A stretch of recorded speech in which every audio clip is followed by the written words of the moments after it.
this week's Crafting 101, we are going to tackle arm knitting. What you need to arm knit, you need 2 skeins of a super bulky yarn.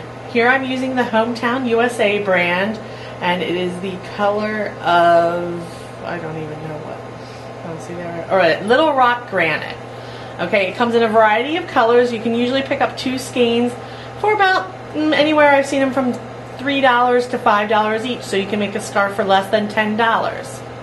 I'm going to discard the wrapper, and we are going to work by taking the ends of the skeins. If I can find the end.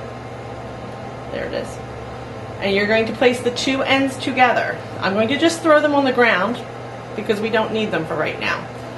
Okay, so you put the 2 pieces of yarn together, 2 skeins together lengths, and you're going to measure off about 3 feet to start your casting on process. So we're going to go 1, 2, and about 3. And at the 3-foot mark, we are going to make a slip knot. To do this, you take the yarn and you loop it, and you fold it into itself, and you pull the ends through. Okay, so you basically have a knot that you're going to put your arm through.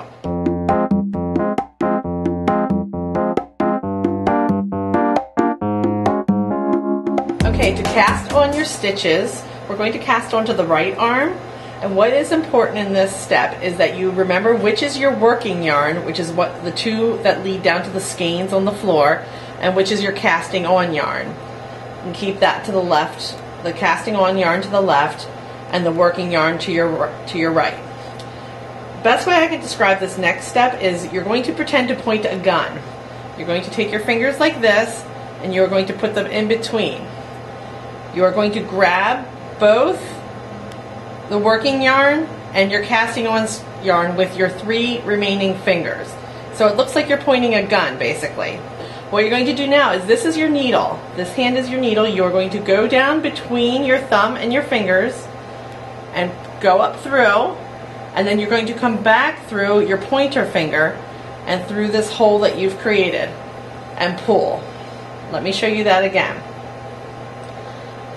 Your gun shape, this, you're going to go up through, back through the pointer, and through this hole that is created, and pull. You want to pull snugly, but not too snug that you won't be able to remove the yarn later. Again, we're going to do about 6 stitches, so let me continue doing this so you can see. It may feel like your yarn's going to slip off your hand while you're doing this. It won't. Just keep your tension tight the whole time. Right there, it kind of feels like it's going to slip, but it won't.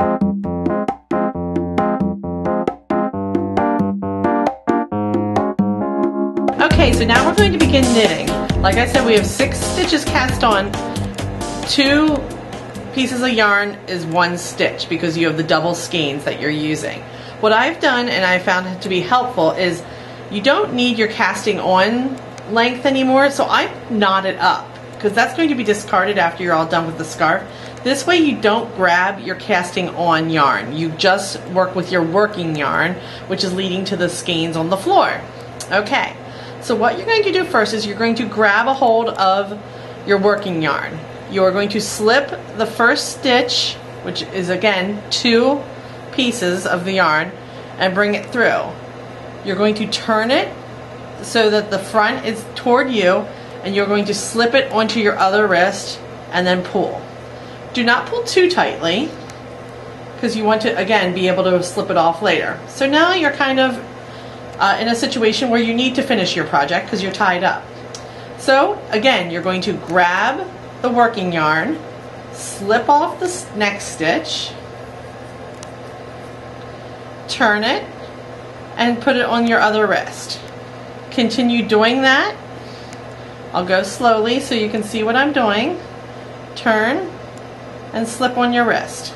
And always be sure to pull it snugly after each stitch so that you get uniform loops going through your scarf. So if you think of your arms as the needles, you're going to have very big holes, but that's what makes this scarf kind of fun and funky. So there, we've gone through the 6 stitches. we're at our final stitch, and you just again want to pull it kind of tight.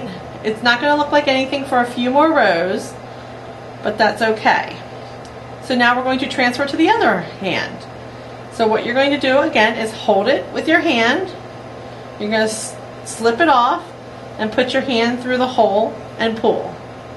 And again, pull your working yarn so it's a little bit snug. Holding it, slip it off, go through and pull. Again, see, I'm holding it, go through, slip your hand through and pull.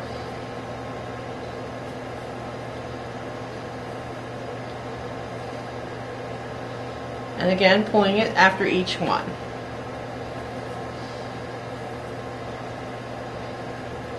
And again, those skeins can just remain on the floor. You just pull at them as you need them to get extra.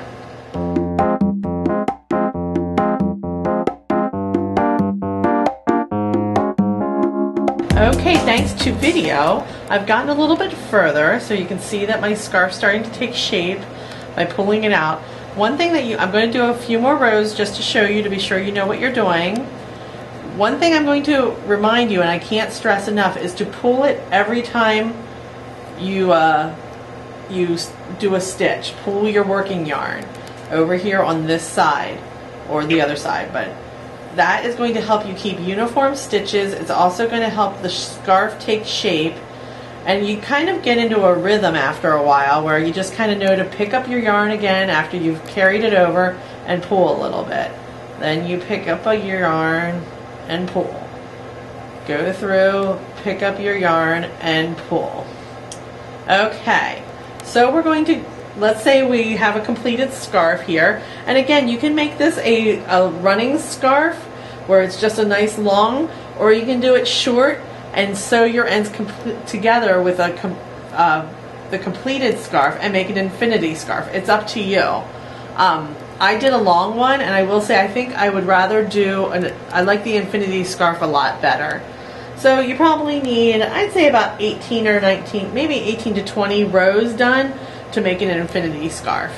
Okay, so we're going to finish this off by going over to your right hand again.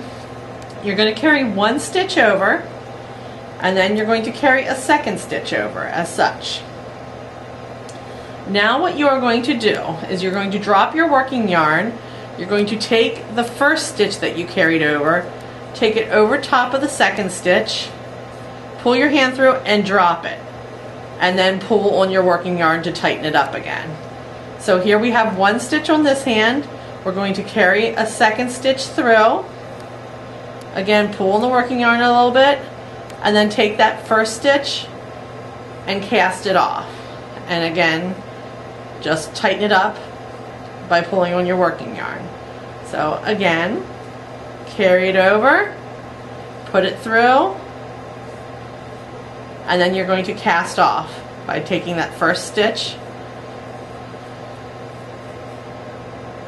oops, and drop your working yarn. See there, I picked up my working yarn, you didn't need to. You just drop it. And again, tighten it up. So here we go. Back through, tighten it up a little, drop the working yarn, take the first stitch over top of the second and over your hand and drop. Through, tighten it up. Oops, got a little tangled. There we go, tighten it up. Take your first stitch, drop it off your hand, and pull. Now you'll have one loop yet left, and you'll see you have your line of stitches here. That is your end of your scarf. You're going to pull a little bit tight and pull your extra yarn through and make that up, neaten up a little bit. So you're going to have one remaining loop. What you're going to do then is take your scissors and cut your working yarn. Give yourself a little bit of length there, a few inches. Discard that. Then you're going to take these ends that you just cut and put them through the loop and pull tightly. That will finish off the end of your scarf then. Okay, I, just for safety's sake, go through a few times and make a few knots. It doesn't make the prettiest end, but I'm always worried about it coming apart. There you go. So pull it nice and tight. There you can see your finished edge, and then you just trim off your scarf there. And that is how you arm knit. Ta-da!